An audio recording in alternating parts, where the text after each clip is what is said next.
झारखंड की हेमंत सोरेन सरकार में कांग्रेस प्रमुख साझेदार के तौर पर शामिल है।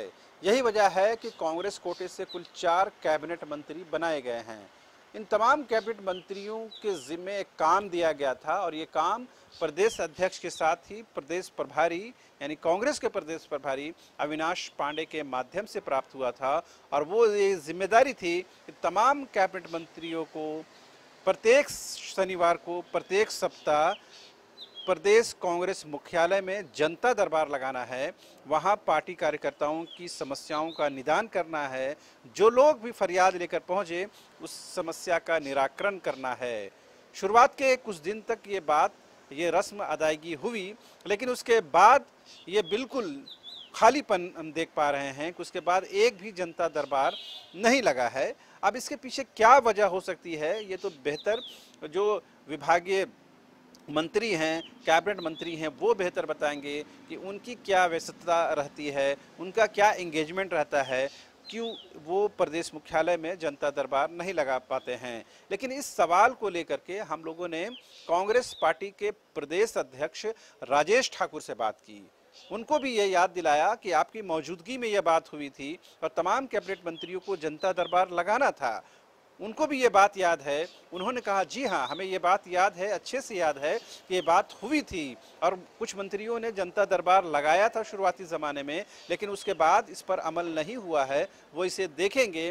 उन्होंने यहाँ तक कहा कि न सिर्फ मुख्यालय में बल्कि तमाम पार्टी कार्यालयों में ये शिकायत पेटी लगाई गई है, वहां रखा गया है कि अगर किसी को कोई शिकायत है तो उस पेटी के माध्यम से भी आप पार्टी तक पहुंच सकते हैं। लेकिन शिकायतें मिल नहीं रही हैं। इससे लगता है कि बहुत ज़्यादा शिकायतों की जो सिलसिला है, श्रृंखला है, वो बहुत ज़्यादा नहीं है पार्टी के पास। यही वजह है कि जो शिकायतें, जो मामले विभागीय मंत्रियों तक, कैबिनेट मंत्रियों तक, पार्टी पदाधिकारी तक पहुंचते हैं, उसका निस्तारण होता है। लेकिन ये अलग बात है कि जनता दरबार नहीं लगता है, लगना चाहिए, लगने से बेहतर होता। लेकिन जो शिकायत पेटी है उसमें भी कोई शिकायत नहीं पहुंच रही है, और अगर पहुंच भी रही है तो बहुत नाकाफ़ी है या नामात्र कह सकते हैं।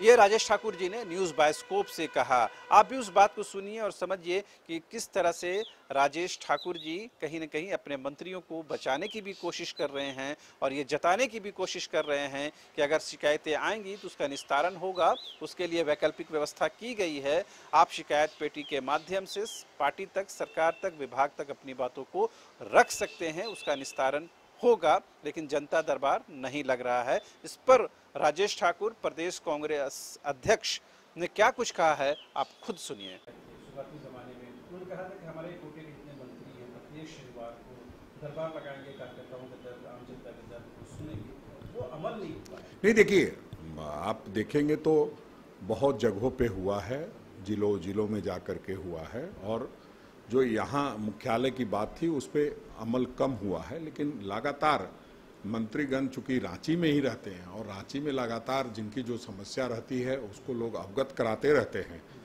मंत्री जी के रहने से। लेकिन जो भी हमने तो पूरे राज्य में अब शिकायत पेटी, सुझाव पेटी लगाया है कि जिसकी जो भी समस्या है वो उसमें डाले, ताकि अगर कोई मंत्री जी नहीं भी बैठ रहे हैं तो उन तक हम उसकी बात को पहुंचा सके। तो हमें नहीं लगता बहुत इस तरह का कोई, हाँ, ये जरूर एक राजनीतिक रूप से मसला रहता है कि हम लोग चाहते हैं कि ज़्यादा से ज़्यादा लोग हमसे कनेक्ट हों। तो कनेक्ट करने के कई और तरीके हैं और हम समझते हैं कि इसको भी और मजबूती से लागू करने की ज़रूरत है। हम बहुत जल्द उसको लागू करेंगे। आप जानते हैं कि पूरे हालात किस तरह के बने होते हैं, उसमें कई बार मुश्किलें आती है, लेकिन हम उसको भी आगे लागू करेंगे।